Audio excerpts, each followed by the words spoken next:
औज़ुबिल्लाहिमिनश्शैतानिर्रजीम बिस्मिल्लाहिर्रहमानिर्रहीम। आइए कुरान का तर्जुमा सीखें। और यकीन जानिए कि कुरान का तर्जुमा सीखना बहुत आसान है। हम तजवीद में बहुत ज़्यादा वक्त देते हैं, लफ्ज़ों को यहाँ से निकले यहाँ से पढ़े, ज़ुबान यहाँ टच हो। ठीक है, इसकी अपनी जगह एक अहमियत हो सकती है, लेकिन हमारे इस चैनल पर जो आप सीखेंगे कुरान का तर्जुमा सीखेंगे, ये ज़्यादा अहम है कि आप जब कुरान पढ़ रहे हो तो आप कुरान को उसी की ज़ुबान में सीख पाए। आइए इन अल्फाज को आप मेरे साथ दोहराइए। अवला अवा क्या वो, ला यालमूना नहीं जानते, अन्नल्लाह कि अल्लाह, यालमु जानता है, मा युसिर्रूना जो वो छुपाते हैं, वमा और जो युलिनून वो ज़ाहिर करते हैं। अब आप क्या करेंगे, एक एक लफ्ज़ को याद करेंगे और उस बगैर तर्जुमा लिहाज से तर्जुमा करेंगे।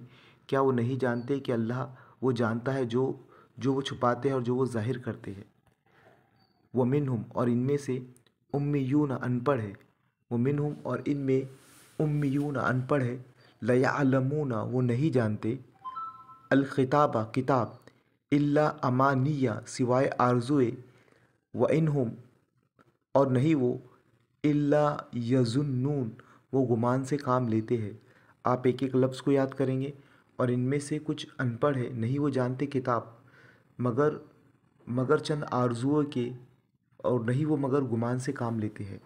तो इस तरह से आप एक एक लफ्ज़ को याद करेंगे और बग़ैर तर्जुमे लिहाज से तर्जुमा करेंगे।